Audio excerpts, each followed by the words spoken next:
You know that woman who just accomplished something incredible, and when you congratulate her, she says, "Oh, it was nothing, I just got lucky." Yeah, that woman isn't being humble. She's being conditioned. If you're someone who shrinks when praised, who deflects compliments about your work, who says anyone could have done it, even though they didn't, welcome. You're about to understand why. Today, we're breaking down the psychology of women who downplay their achievements. The ones society calls humble, but science calls something else entirely. Here's the thing, psychologists call this imposter syndrome, but that name makes it sound like it's your problem, like something's wrong with you. But research from the Journal of Behavioral Science shows that imposter syndrome affects women at nearly twice the rate of men. Why? Because we're socialized differently from birth. Studies from Harvard Business School found that when men succeed, they attribute it to their skills and intelligence. When women succeed, they credit luck, timing, help from others, anything but their own competence. Think about that. Same achievement, different explanation. That's not coincidence, that's conditioning. And here's what nobody talks about. Society punishes women for owning their achievements. When a man says, "I'm good at this," he's confident. When a woman says it, she's arrogant, intimidating, too much. So you learn to make yourself smaller, to downplay, to deflect. Not because you don't know your worth, but because claiming your worth has consequences. A study from Stanford found that women who self-promote are rated as less likable and less hireable than men who do the exact same thing. So your brain learned success is safer when it's invisible. But let's be honest, you're not protecting others from your confidence. You're protecting yourself from their discomfort. And that's exhausting. Let's go deeper. Most women who downplay their achievements learned this behavior young. Maybe you were the smart girl. And every time you excelled, someone said, "Don't be a show-off," or "Nobody likes a know-it-all." So you learned, "My success makes others uncomfortable." Or maybe you were raised in a culture where modesty was valued above all else, where taking credit was seen as selfish, where "we" was always safer than "I."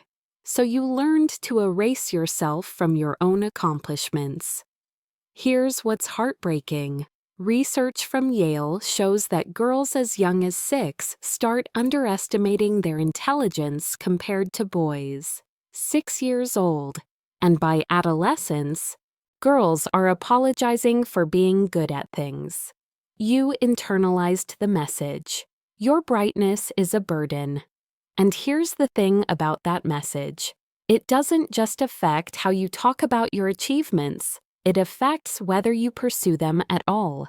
A study from Columbia University found that women are less likely to apply for jobs unless they meet 100% of the qualifications.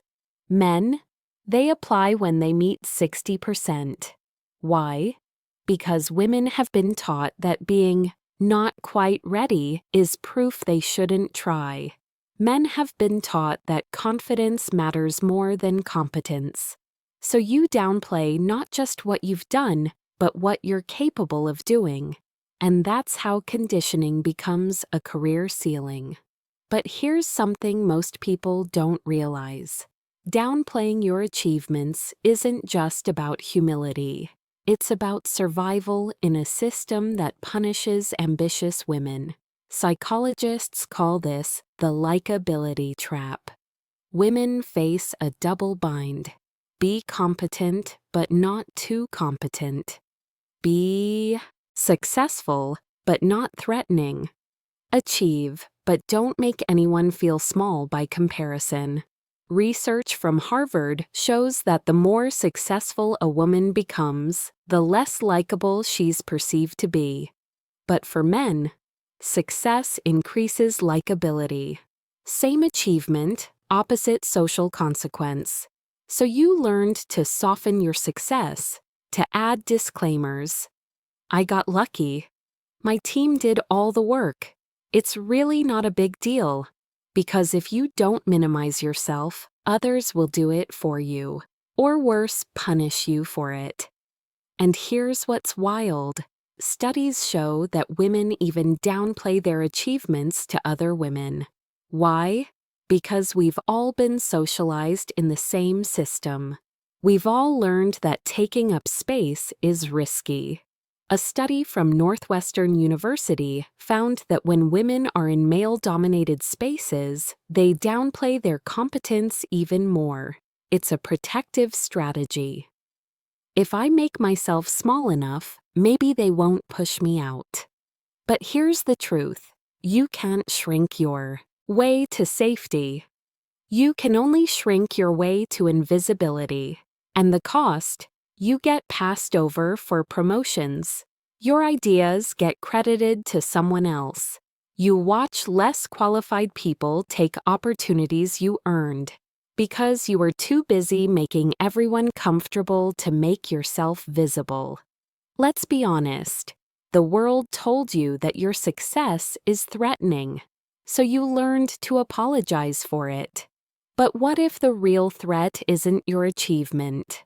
What if it's a system that can't handle women who know their worth? Now let's talk about what this does inside your head. When you constantly downplay your achievements, you don't just change how others see you, you change how you see yourself. Neuroscientists have found that repetitive self-minimization actually rewires your brain. Every time you say, "it was nothing," your brain files that away as evidence. And over time, you start to believe it. It's called internalized inadequacy. You achieved something real, but your brain has been trained to dismiss it. So now, even your own accomplishments don't feel like proof of your capability. They feel like flukes, accidents, things that happen to you, not because of you. A study from the University of Texas found that women with imposter syndrome are more likely to experience anxiety, depression, and burnout. Why? Because when you can't own your wins, you can't build confidence. And without confidence, every new challenge feels like proof you're going to be found out. Here's the heartbreaking part. You're not incompetent. You're hyper-competent. But you've been gaslit into thinking your competence is luck. So you work twice as hard to prove yourself, but never let yourself feel proud. And society loves this. A woman who doesn't know her worth is easier to underpay, overwork, and overlook. But here's what's important to know. There's a difference between humility and self-erasure. Healthy humility looks like, I'm proud of what I accomplished, and I had support along the way.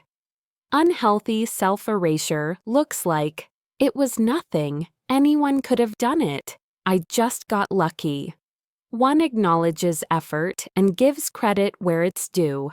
The other denies your role entirely. So ask yourself, when you downplay your achievements, are you being humble? Or are you protecting others from your competence? Because if you can't say, I worked hard and I'm proud of this, without feeling like you're bragging, that's not humility. That's conditioning. The question isn't, should I never celebrate myself? The question is, why does celebrating myself feel dangerous? So how do you unlearn this? How do you start owning your achievements in a world that punishes you for it? Step 1. Practice saying thank you without disclaimers.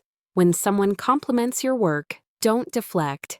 Don't add, but it was really my team, or I just got lucky. Just say, thank you, I worked hard on that. Step 2. Keep a brag document. Write down every accomplishment, big or small. Your brain will try to forget, Don't let it. You need evidence to counter the conditioning. Step 3. Notice the pattern. When you downplay an achievement, pause. Ask, would I dismiss this accomplishment if a man did it?